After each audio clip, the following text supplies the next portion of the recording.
Ulam for lunch. Talorn with egg. Gisa lang yan. Kasama itlog. Lagyan mo yan ng asin. Meron na.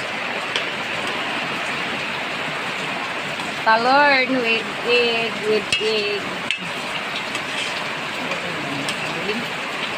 Ha?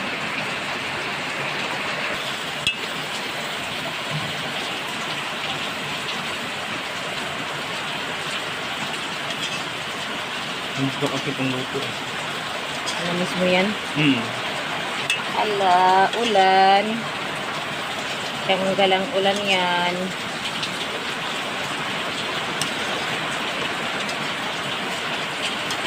Tinikman mo na yun, ha? Tapos na. Ang sarap. Oo. Okay na to. Carry na yan. Okay na. Kain na.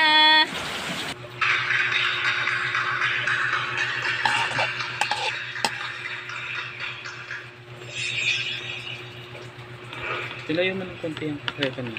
Pepe, kaya. Bakit to?